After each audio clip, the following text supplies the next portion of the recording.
Excellent. Right. Hello, everyone, and welcome to BIV's review of the water sector in 2025. My esteemed colleague, BIV Senior Associate Jenny Graham, and I thought it would be a good idea to reflect on what was another big year for water, and certainly for BIV and the Burnt Islanders. So we'll be passing the baton back and forth. And our intention here isn't to hop through the 10 biggest stories in water of the year, though we'll cover a lot, but this isn't meant to be sort of this big thing happened in terms of desalination. What we wanted to reflect on was what happened to the key pillars of water as a market in 2025. So please do jump in with questions through the chat or feel free to raise your hand. Maybe with a group this large, probably a good idea to just go through the chat. And I will be kind of keeping an eagle eye on that. And this session is being recorded for us to distribute afterwards. So let's get on with it. So 2025 was an interesting year. Understatement, I realize, in most respects, I guess. And the picture in water is both nuanced and rather positive, which feels weird. Um, it's important we don't fall into the trap of proclaiming a tipping point for water, though. It's tempting, and maybe it is, maybe it isn't. But what we are seeing is the continued strengthening of concurrent key tailwinds. We'll go over them in more detail, but across pricing, the clear climate resilience imperative, media attention, world-class talent, the pricing of water and wastewater services, and dare I say it, strategic national advantage. We think the tailwinds have been strong enough for long enough to signal a new phase in the water market, the end of the initiation phase, which we argued towards the end of last year. And that's available on our blog if you'd like to go and read it. What we know, because we're contacted almost daily by growth equity, private equity, climate funds, public funds, industrial generalists, is that they want exposure to water. And this isn't just curiosity. These funds are serious about getting exposure to high growth companies like the strongest performers in BIV Fund 1 and our growth fund ahead of their competitors. So you can expect to see some significant rounds led by banner firms in our portfolio and others, of course, in the first half of this year and beyond. And at the same time, water has proven itself as one of the most resilient sectors in the global economy. Demand doesn't disappear in downturns. Utilities and munis need to keep delivering their essential services. Industry can't operate without it. And this is as true for drinking water plants as it is for industrial users like Taiwan Semiconductor. Public companies are rewarded with EBITDA multiples in the public markets for smart water, as defined by Raymond James, of almost 20x. And we think this level of interest is a sensible outcome of the businesses being built. These are high growth companies with minimal churn, very strong revenue retention that are operating with inexorable tailwinds. So making this a little bit more granular. Now, we expected $3 billion plus deals in water in 2025, and that included DuPont's spin out of their water business, which didn't happen. So to have eight of these transactions, excluding a massive US utility merger not listed here, is an indicator that the private exit pathway is increasingly proven. So, just a couple of examples. EQT's acquisition of Seven Seas underscored the appetite for scaled mission critical water platforms. Itron's acquisition of Urbint demonstrated how strategic buyers are moving relatively aggressively to secure differentiated technology at the intersection of infrastructure, data, and risk. And of course, the Ecolab Avivo deal, reinforcing the strategic value of the semiconductor treatment space, and one that Aquamembranes in our growth fund is an emergent leader in. And at the same time, scale is becoming a strategic priority even for regulated utilities, as exemplified by the $40 billion plus merger of American Water and Essential Utilities, which expands the largest regulated water and wastewater network in the US to serve 20 million people. This kind of consolidation signals strong confidence in rate-based growth, infrastructure investment, and the long-term predictability of the water sector, especially given the variability elsewhere in the public markets. And these deals are really being driven by these structural forces that we're going to discuss. So, aging infrastructure, an aging utility workforce that increasingly requires technology to maintain performance, an explosion in industrial demand for both water and wastewater, deep pockets of incumbents in private equity, and the strongest federal and municipal funding environment for water since the 1970s, supported by bipartisan policy tailwinds. And yes, we mean that. It is still the strongest environment since the 1970s. And we will see increased competition for high quality water assets. And our job at BIV is to help the expanding class of exceptional founders build into this exit market. Premium businesses are commanding valuations 3 or 4 turns higher than just a few years ago. And even businesses where we might raise an eyebrow are transacting at very encouraging valuations. And speaking of explosions, over to Jenny to talk about the founders and the talent explosion. Thanks, Tom. So, one of the clearest signals we're seeing as this market matures is how people, capital, and economics starting to line up. And when capital starts moving, as we've seen and as it has begun to do, top talent is never far behind. In 2025, we started to see the early wave of seasoned builders actively choosing to take on some of water's hardest problems. Senior engineers and operators from companies like SpaceX and other big tech leaders left their roles last year to start building here. Not because water is easy, but because the need is great and the opportunity is massive. At the same time, elite research is coming to market faster and faster. Smart folks from Stanford, Harvard, and beyond are spinning out companies across a range of technology types, moving innovations out of the lab and into real-world systems at pace. Now, this pattern is familiar across every breakout sector. Talent often acts as a bellwether for huge trend shifts long before they show up clearly in the data. And we are seeing that signal firsthand across our 2025 deal pipeline. Now, when the right people decide to build, the next question is whether a market can support and sustain them as they scale. What we're now seeing in water is the emergence of a real growth pipeline. Across seed and Series A, there is a broad base of company formation. But more importantly, we're reaching critical mass at the early growth stage, where technologies move from pilots to standardized commercial contracts. A meaningful number of companies entered that phase in 2025, including several we know extremely well indeed, such as Aquamembranes and Irrigreen. This is super important as a signal because early growth is where markets prove themselves. It's where customers commit, sales cycles shorten, and growth becomes repeatable. The density you see here reflects something new for water, a generation of companies scaling at the same time across treatment, reuse, digital, industrial water, and infrastructure adjacent categories. For us, this represents opportunity coming down the pipe. It tells us that 2025's banner year for transactions was not a one-off. There is real market depth here and a strong foundation for continued growth and exits. Another important signal that water is becoming a real investment market is pricing. Between 2024 and 2025, global water and wastewater tariffs increased by approximately 6.2%, according to GWI, continuing a trend of rate growth at roughly 2 to 3 times the pace of GDP. Importantly, this is not a short-term spike. It is a multi-year repricing that we've been tracking for some time. Rates are rising because utilities are investing in critical infrastructure upgrades, responding to tighter environmental regulation, meeting growing industrial demand, and adapting systems to deal with today's droughts, floods, and storms. These pressures are persistent and in many cases intensifying. And as water is priced closer to its true cost, utilities and industrial users are gaining the budget capacity to invest. In that context, they're no longer optimizing for lowest upfront cost, but for efficiency, reliability, and long-term resilience. This shift is changing the economics of the sector and underpinning long-term value creation in water. Now, those are the economic indicators, and with that, I will pass it to Tom, who's going to walk us through the physical realities that are now driving them.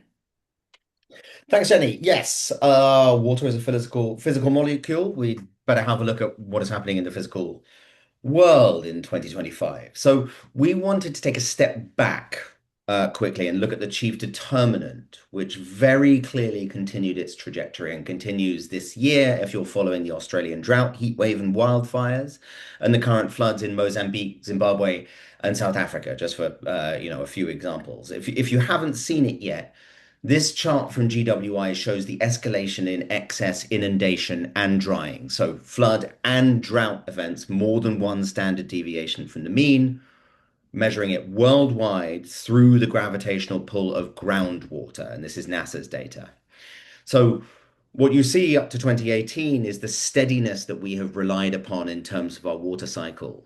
And that increasingly no longer holds true across the world. Now, variability is so difficult because water, wastewater, stormwater systems have to deal with extremes.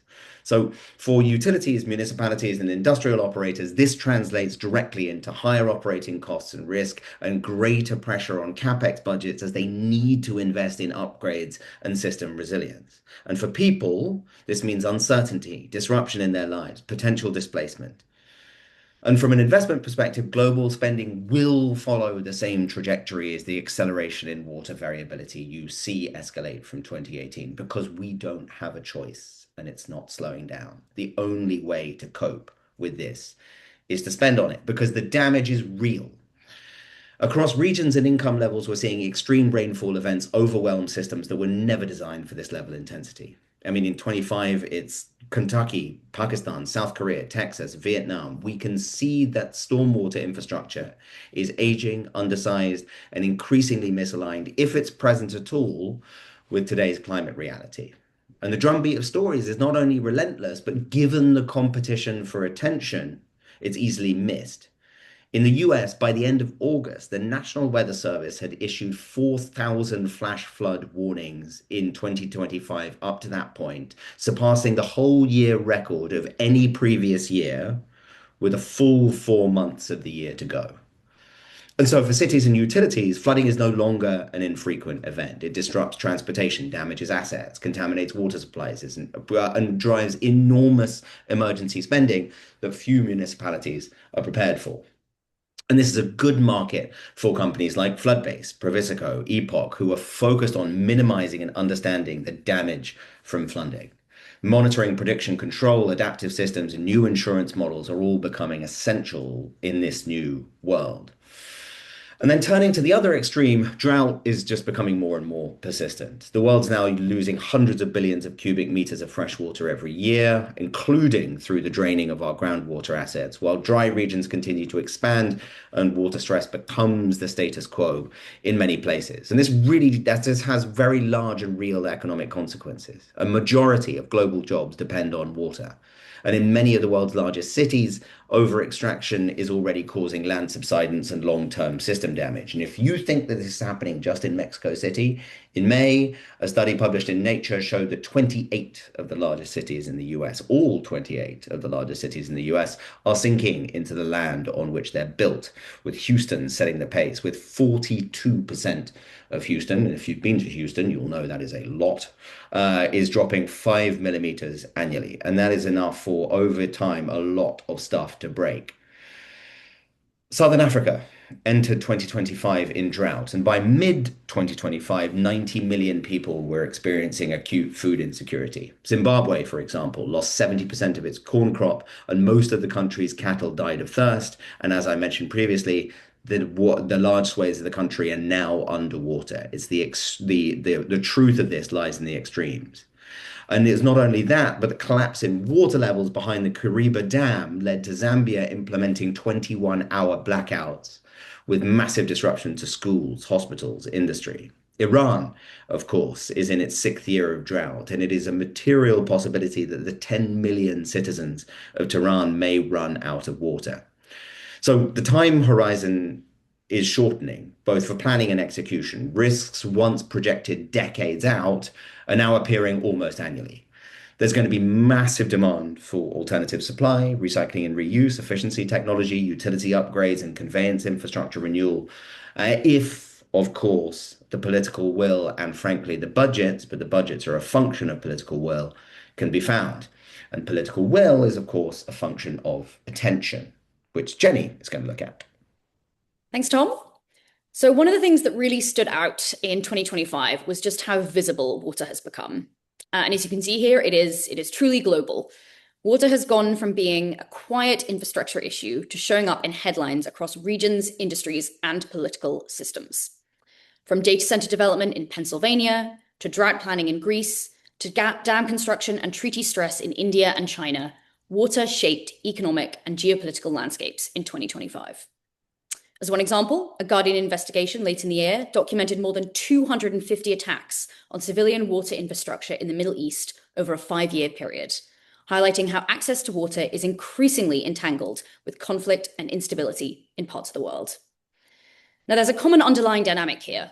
Water scarcity, variability, and access are now binding constraints. and it's starting to change how governments allocate capital, how industries plan expansion, and how communities respond. Another defining feature of 2025 was a meaningful shift in how water is being governed. Across major markets, regulators began updating rules to reflect the realities of scarcity, contamination, and system stress, often after decades of regulatory inertia. In the US, 2025 saw recalibration of federal oversight alongside changing standards for contaminants like PFAS. In Europe, regulators began strengthening enforcement powers, tightening pollution controls, and expanding groundwater and surface water protections. And globally, countries facing acute water stress are also asserting greater control over access and allocation. From South Africa's use it or lose it policies to Mexico's proposed water reforms, water is increasingly being treated as a strategic public asset. The takeaway for us is this: governments are signaling that water systems must become more resilient, more transparent, and more accountable. And that is likely to create sustained demand for technology, for data, and for infrastructure that help operators meet that higher bar. I'll hand it back to Tom now to look at how our expectations for the market in 2025 held up and what we think comes next. Yes, thank you, Jenny. So predictions. I sometimes complain about this, and actually, the thing I wrote at the end of 2024 sort of complained about predictions because the biggest impacts in a market come from the surprises, which are by their nature unpredictable. So, what are we doing here? But still, look, it's fun to throw your hat in the ring. Shoot your shot, especially if you can look at something that's kind of relatively unpredictable. But yes, the aforementioned complaint stands. And then annually, you get to find out in public how wrong you were, which is fun. Great.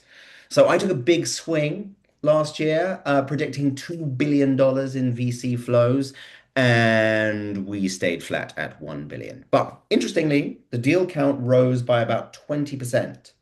So a lot more density within it. So without the large, so that same amount, but without the large outliers that took up a proportionally higher amount. And we saw at least 12 water companies raising rounds over 20 million, which lines up again with our observation about being at the end of the initiation stage of the S curve and moving into that growth stage, just at the inflection point as a market as a whole. But yes, I was 50% off. So not great. Color that one in red. And in retrospect, I think I wouldn't have been able to do a bottoms up calculation to 2 billion. So lesson learned, I guess. But to move into the second one, we anticipated $3 billion plus private equity water transactions, as I mentioned, including DuPont's spin out that didn't happen. And that threshold obviously got mushed with at least eight in total. And that doesn't include the massive tie up between American Water and Essential Utilities. It'll be really interesting to see what the reverberations are as a result of that deal, not only domestically, but internationally. We also predicted that capital would continue to concentrate in adaptation and resilience. There's an interesting thing that's going on in the overall climate tech market in that the attention has clearly moved to adaptation and resilience. Um, but the underlying, but the tenor of it is that that would be something new. And we don't think it is new. And we think that the numbers again have borne that out. So of the roughly $3 billion of deals across climate in the first half of 2025, $2.3 billion and at least eight of the largest 10 by our count focused on security, resilience, and adaptation. And that's according to CTBC. So adaptation and resilience is a massive theme of which water is probably 80% of the ballgame. We also expected insurers to begin pulling back from the riskiest geographies, and that played out. Obviously, the LA fires were a tragic example of what's on the line here, both in terms of obviously wildfire, but to a much larger extent the drought and flood issues. So 2025 saw high-profile policy non-renewals, particularly tied to that wildfire risk in California. But concerns around flood risk in other states led to coverage retreat on a large scale. So the National Flood Insurance Program changed in 2025, and many carriers dropped flood insurance from homeowners and property level insurance. The business model, as was, really hasn't worked. And so exactly what we expected to happen happened. And how this is going to shake out in the market is going to be very interesting to see this year and going forward. And then on water recycling and reuse, we sort of were tempted to give ourselves credit, but it's very important that we added an ish. So we expected regulatory and funding support despite the change in government, and it showed up. So the EPA announced $6.5 billion in WIFIA funding available for water systems, alongside additional state level funding on the order of about $550 million, directly supporting reuse, treatment upgrades, and system resilience. But it's an ish because we want to be very transparent and clear. Because we were expecting the bipartisan recycling and reuse bill to be through Ways and Means and passed in 2025. It hasn't yet. It is still in Ways and Means. Turns out there are other things going on. And if when that becomes law, that's going to be a doozy for a variety of companies.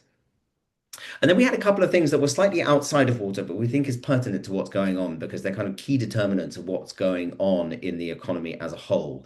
So we sort of called it on private credit. And I think maybe this is because I was annoyed at raising funds against private credit funds in late 2023 and 2024 when I was like, are we sure we're better than banks at allocating capital according to the quality of the lending?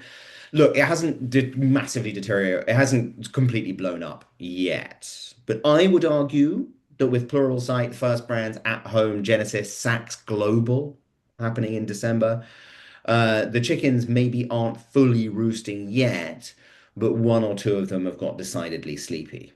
We'll see what happens, but I'm going to stick to my guns on this one. And finally, on AI, and Doug, you've asked about this. We're actually going to get into this on the next slide. But look, according to the hyperscalers, look, we expected volatility. We called a sort of period of disruption with at least one going down 30%. It wasn't fully across the board. It was anywhere between 20 to 35. Oracle as much as 46 down from the September peak. The sort of main one, I thought I was going to be vindicated by the DeepSeek announcement early in 2025. And everybody decided not to care after about 2 weeks that you could actually have the same outcome of these models with radically smaller foundational models, which is still something that I think is nobody's been able to square that circle for me. We'll see what happens in terms of the capacity that's being built in terms of data centers when you can get the same outcome for smaller models, but who knows? But yes, most of the hyperscalers were not good shorts this year. And if you haven't listened to it, the three-part acquired episode on Google, which finishes with about 4 hours on Google as an AI company, is very much worth listening to. It is in the weeds. So not bad, not perfect, but not bad. So we're going to get into 2026 on what we think is happening. So starting with data centers, Doug, we're going to talk data centers. Because I feel like you kind of have to. So we think that the data center industry is going to solve their water problem fairly comprehensively this year. So water to the data center itself, if you've seen the Xylem and GWI report that just came out a couple of weeks ago, everybody kind of wants to throw this at the data centers themselves, but really the data center itself is only 3% of life cycle consumption, with the rest, the 97% of water use, divided evenly between water demand from power, so for cooling, from the power side of things, and the water required for chip manufacturing. Now, those of you who have been around the emissions world, scope 3 impacts.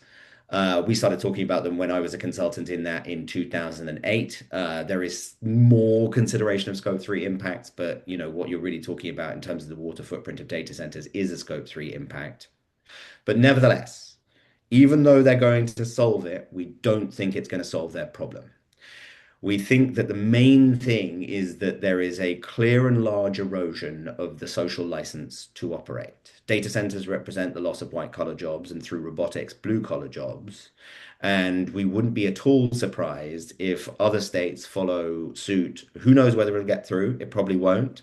But an interesting canary in the coal mine is a state rep in Georgia just introduced a bill for a moratorium statewide, and others will follow. The The hyperscalers' big problem is that the water and the energy story, especially as both get more expensive, is very, very, very, very compelling and much more compelling than use my awesome model for things that in the end will probably take your job. So it's going to be very interesting to see how it plays out. Jenny, your turn. Thank you. Yes.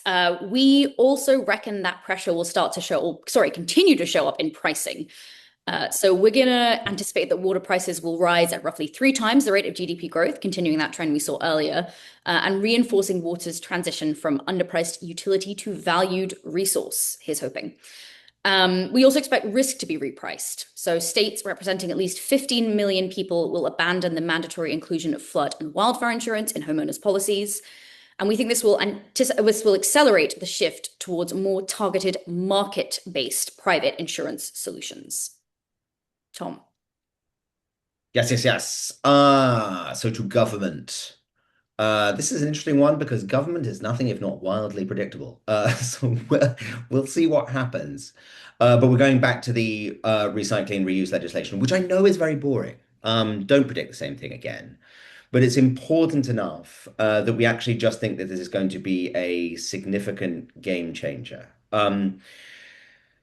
Look, the transition to recycling and reuse is already happening and happening really quite quickly. But to have this kind of shot in the arm from the US market will be a seriously important impact for companies at all levels of the stack within water recycling and reuse.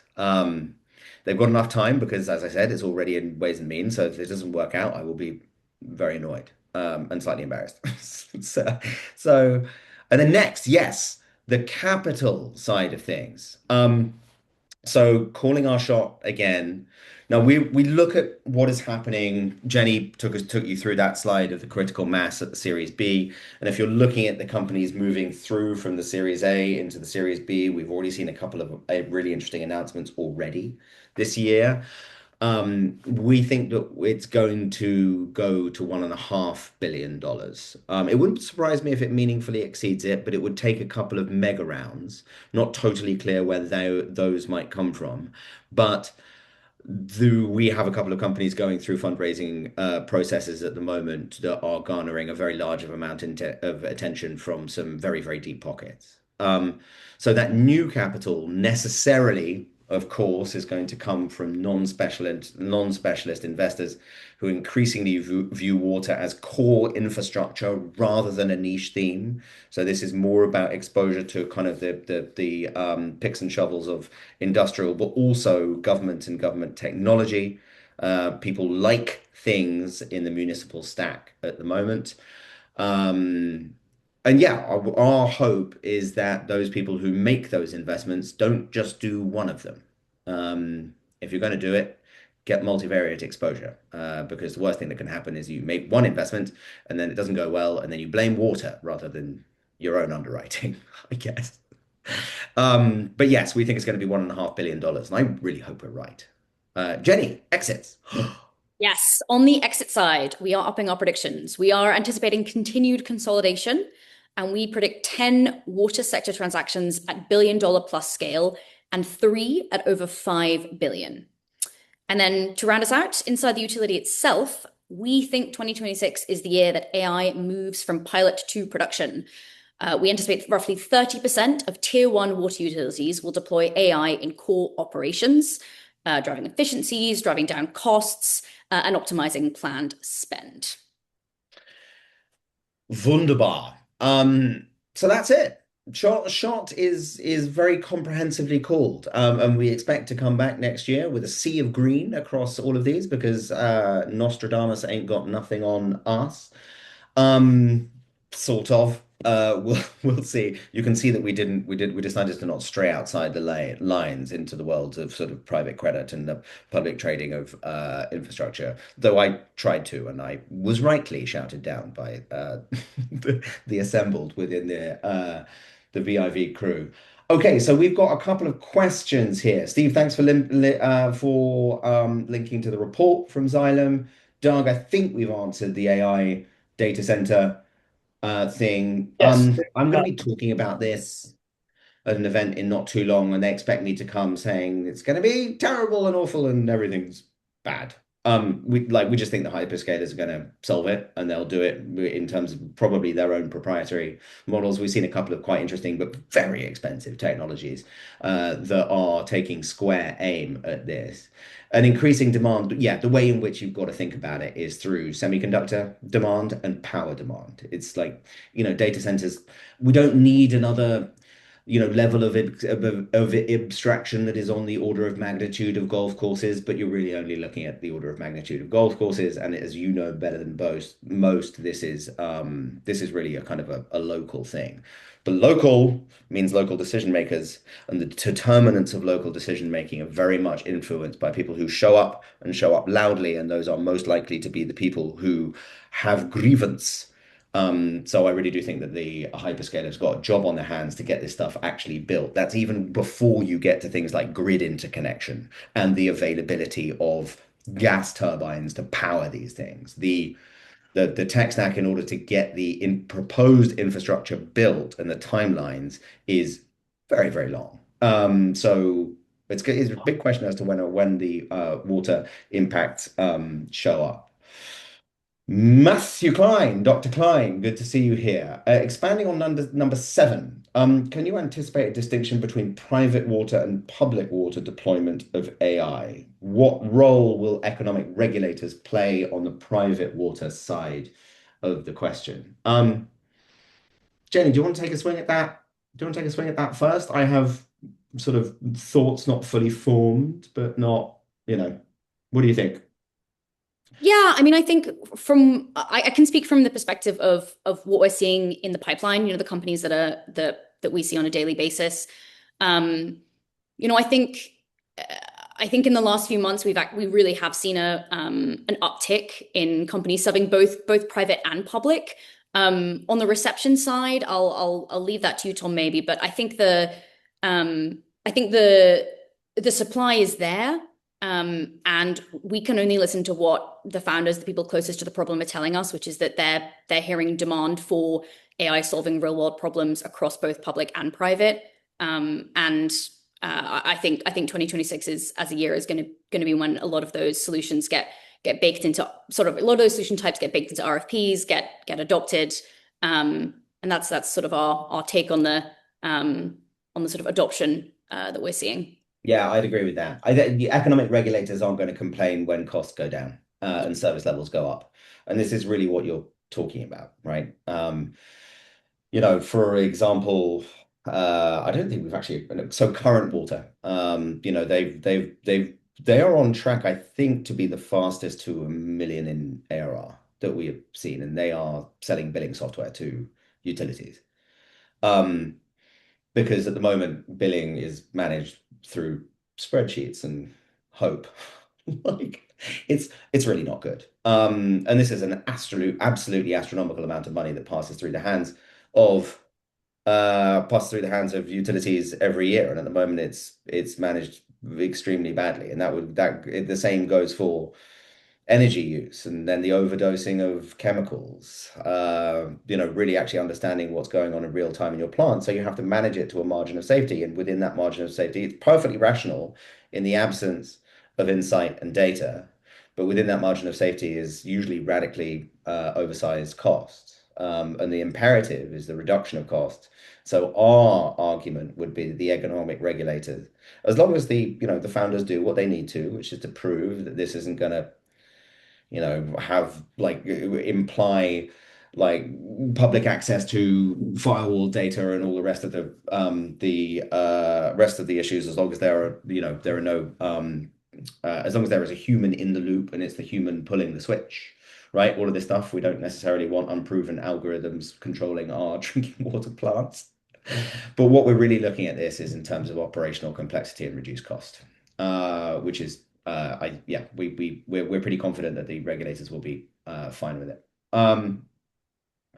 Okay, where were we? Okay, so Vasilisa, thanks so much. How do you expect the risk of losing the license to operate getting priced into water-related CapEx and OpEx decision making for corporates? Um, I think instinctually the best way of looking at this is so the OpEx decision, the impacts, the implications are that water is just going to be a more significant line item in the budgeting of people who are building new PPE. Building new facilities in the US, and or like literally globally, because everything is, the trend is very clearly towards the expansion of domestic. We don't have the figure here, but starting in 2021, industrial building starts just went absolutely vertical. And what you're talking about is a rebaselining of water demand in the US at a time when when water availability is going precisely in the opposite direction. And so on, as an OpEx decision, it's just going to get more pertinent in terms of pricing. And then in terms of CapEx, you're just going to be trying to build something that can be as efficient as possible. And that would suggest that CapEx budgets are going to be able to increase. But the other thing that you haven't cited here is siting decisions, which is seriously interesting. So we just took on an LP into our growth fund who is doing a variety of very interesting real estate projects in the Great Lakes region under the logic that the Great Lakes region is very, very unlikely to run out of water because they have the Great Lakes, which is an interesting one. And so he wanted to kind of align behind that overall thesis by investing in us because it's a different way of playing the overall trend. I don't know. Hopefully that answers your question, Vasilisa. Jenny, anything to add? No, that sounds great. Okay. Doug, thanks for your observation here. Cat. So, I'm just trying to get past the question out of this. Um, so the government relations activities are an interesting one. There was one indicator this year that I thought was and she's great. If those of you who don't know May Stevens is really excellent, and she's now gone independent to build her own team to be a specialist water lobbying entity, which is going to be very useful, but she is comprehensively outnumbered. The thing, and I've talked about this before, so apologies if I'm being boring. But one of the things that is incredibly annoying is that the maintenance of the tax breaks for fossil fuel companies on the order of whatever the hell it is, 350 billion a year at least. I don't know if anybody can correct me, that would be great. Even if you're just diving into Gemini for a second. Um, but the tax breaks themselves is a direct result of the number of lobbyists that are on the Hill. You can buy your rules, and Water elects not to buy their rules, which I find very frustrating, especially when, for example, the combined market cap of the consulting engineering firms is $1.4 trillion.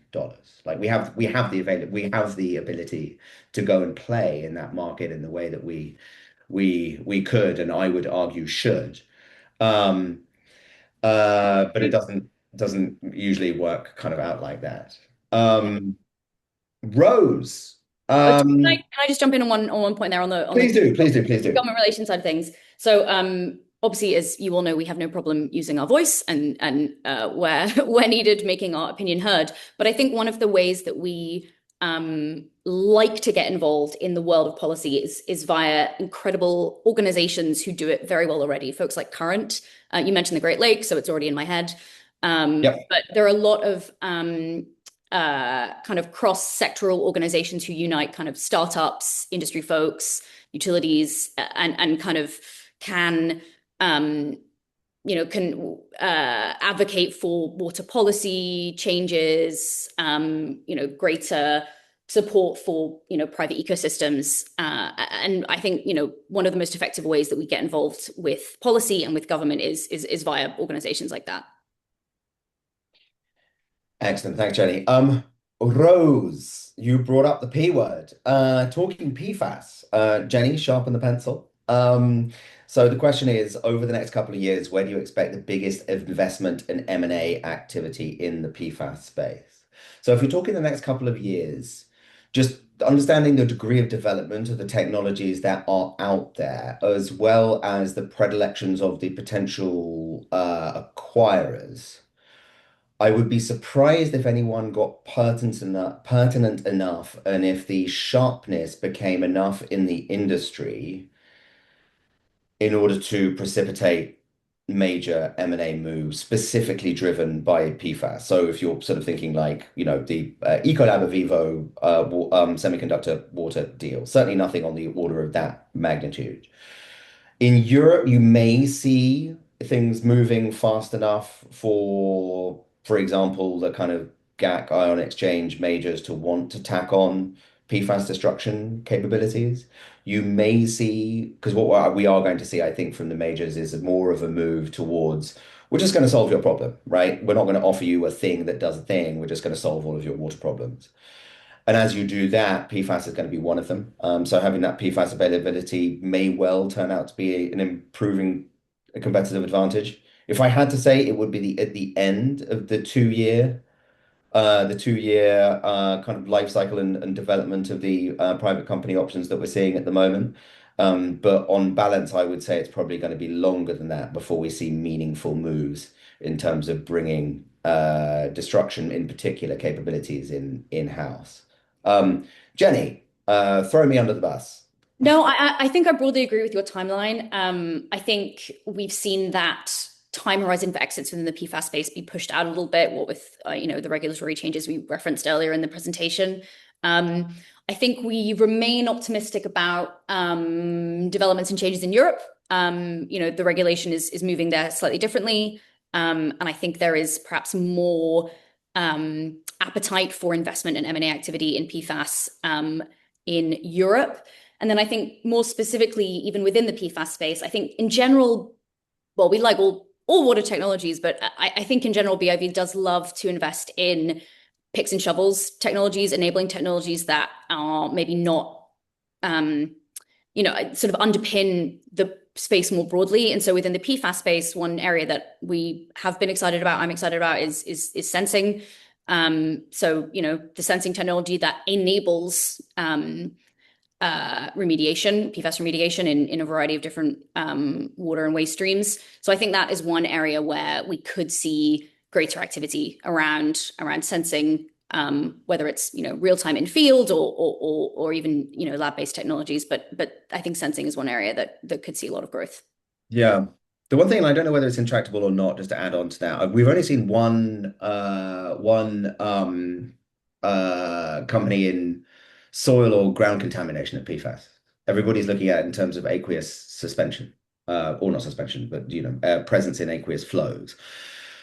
And it's going to be really interesting as to how the kind of contamination market and the remediation of soil, earth, brownfield sites, etc., continues. There's been some interesting tilts at the market, but nothing that's really taken off yet. So we're really curious. Thanks for the question, Rose. Sean, thank you for these questions. This is very kind of you. Not all Q&As have questions in them, and we have them, and I feel good about that. Thank you.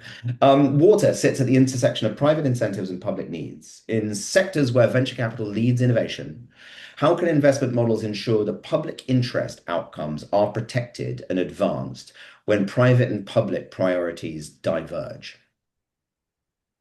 Good question. Sort of multiple ways of coming at that. The first thing that springs to mind is that a lot of people think that the way to play water, and this is for sort of the non-water people on the call, the way to play water is by owning it, is the purchasing and owning of water rights, which we don't think passes the New York Times test. And actually, some really smart people have come unstuck doing that. There are sensible ways of doing that, and some of our most respected peers do a really good job kind of in that market, especially in the kind of farmland improvement world.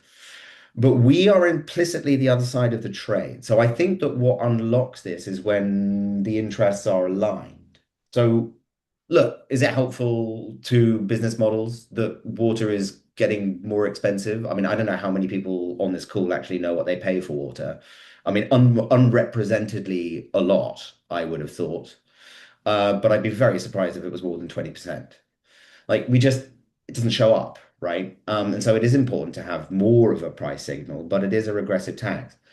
But I think in terms of our activities representing, I think in your example, the private infrastructure side of things, also the private interest side of things, we're just trying to rip cost and complexity out of the system. We're trying to get water to stay cheap. We're literally the other side of the water rights trade.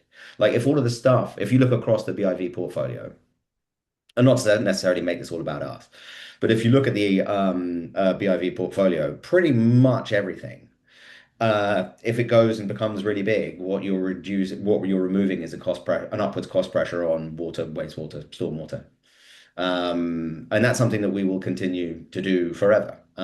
Like we are techno optimists, and we think that that is how this is sort of so how this circle is squared is by just aligning incentive structures. Private activity should serve the public interest by ripping cost and complexity out of the system, so people get to continue to not think about water and wastewater services. Certainly in the Western world. If you're looking at the friction between the industrial world, if you're looking at the friction between the industrial world and private interests, I wouldn't want to get into that fight. If you're a private interest and you're going up against public sentiment, that you're going to lose that. You're not going to have your social license to operate. If you really decide to go to battle and just decide to build the thing against public sentiment, like good luck. Like you've got to play a better public relations like version of that. It's too much of an emotional issue for you to want to wade into it. People have been blasé about it.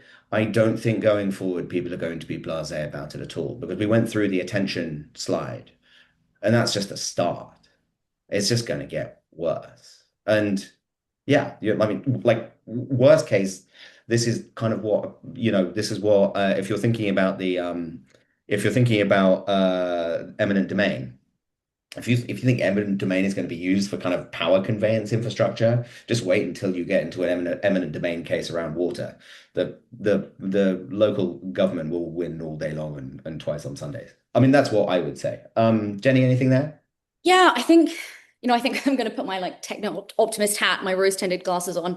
I think in water, um, like venture interests and public interests are pretty well aligned. I think we're in a space where we're here to absorb all the early risk of technology that is eventually going to be in the public interest. And so I think the model works pretty well. Now, I guess the one space where, or the one way I was thinking about that, we might see there's an interest divergence maybe on time horizons. Obviously venture investors are here for whatever 8, 10 year time horizon.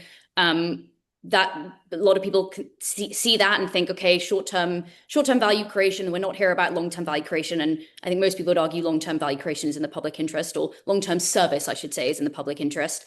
But I think generally speaking, all the companies that we look at, all the companies we invest in have that service element baked into their business model, right? Like they just bake it in so that the incentives move in the right direction together. They get big, public is better served. So I appreciate there is a little bit of a tension, but I think I'm probably a little bit more optimistic than most. Super. Kevin, so speaking of solving your water problem, what do you think the position will be moving forward of the traditional water treatment companies that historically and currently rely on chemical contracts? Do you foresee mounting pressure for them to incorporate alternative treatment methods? Kevin, I've never been asked that question, and I really should have done. So what the pandemic taught everybody is that chemicals can not only be wildly volatile in terms of price, but that even if you can buy them, even if you have the budget to buy them at massively elevated prices, they can still not be physically available. And so for both water and wastewater treatment, what that taught the operators was that, like, not only do they not like handling chemicals because, it's all of the health and safety, it's the storage, it's the movement, it's the deliveries all of the time, it's the constant cost, it's the variability in cost. This is the kind of pain point that we love companies that are going after because it's terrible. Like this is a really, really bad customer experience dealing with chemicals. It's been wildly lucrative for a lot of chemical companies. But we absolutely think that's changing. Obviously, a big part of that is electrification. Power and water, for example, are doing some really, really interesting stuff. They've been able to transform the economics of electrocoagulation by dealing with the rate of degrading of the sacrificial anode. They are 34 systems live, especially in the UK, but now they've got their first systems in the US. And they've had considerable interest from the chemicals companies to be a part of their story on the cap table in order to represent a hedge against what I feel like what everybody knows is coming, which is that like piling loads of chemicals into water and wastewater streams when you have an alternative, which is more predictable, more tunable, especially in the context of real-time sensing. It's, yeah, I mean, you can see where the market's going to go. One's going to go down, the other one's going to go up, and I think I can fairly easily predict the one that's going to go on the one that's going to go up. Jenny, anything there? Yeah, just wholeheartedly agree. Supply chain risks and constraints, diminishing license to operate as we start to see some of the impacts and byproducts of large chemical use at a large scale. And then just, back to the thing that we love most, which is costs coming down. Just like alternative treatment methods reduce your operating costs and probably fixed costs too, depending on what you're looking at. But at very least, operating cost reductions will be a huge carrot. So carrots and sticks, I should say. Yeah, yeah, absolutely. But again, the incentive structures are just aligned and it's pointing towards, stuff that involves not having to handle caustic, right? Like it's just, why would you want to do that? Yeah. Um, One more, yes, shout out to Aquasense from Oliver Laval. Yes, replacing chemical treatment and obviously and mercury vapor lamps. Yeah, no one likes neurotoxins, Oliver. Let's not have neurotoxins in the world. Yes, I like lots of different examples within the portfolio. Aquasense is one, and they're doing a really exceptional job. Thanks for the reminder. A little bit embarrassing. So we are last thing, I think if there's anyone else, jump on in, go for it. Amazing how much the major media outlets have dropped this discussion from the headlines over the past 1 to 2 years. I think I would take the other side of that, Doug.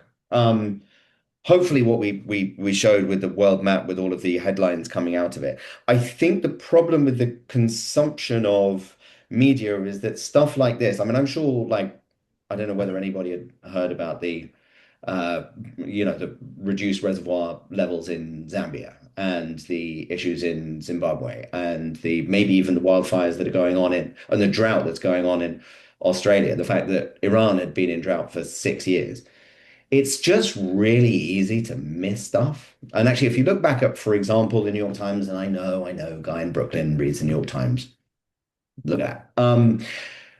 If you actually look back at the physical front pages, it's very, very interesting. Their climate team have had quite a lot of time on the front page, and their climate team has explicitly spent a good amount of time in water. The FT done the same thing. I don't read as much as the WSJ, but we know that like Fox News, certainly their outlets online. I'm not sure about what's happening on the TV, but their outlets online. This is still a very much a bipartisan. It's still very much a bipartisan subject, and hopefully we're going to see that borne out when the wastewater recycling and reuse side of things comes to the floor. Because I think what you're going to see is the same thing as you've seen on average with the last five major pieces of legislation, is that you're going to get something like an 89-6 vote. But you can't say that about anything anymore. I really hope I'm right. Again, another prediction. Jenny, I made another prediction. Okay. Write it down. I think we're good. We are at 11:56. Really appreciate you all being here and sticking with us. This is great. You're all wonderful. Thank you very much for being here. And if you have any questions or whatever it is, Jenny and I are very, very easy to find. So hopefully see you all soon. And thanks very much for joining. We'll distribute the recording in just a moment. Bye for now. See you soon.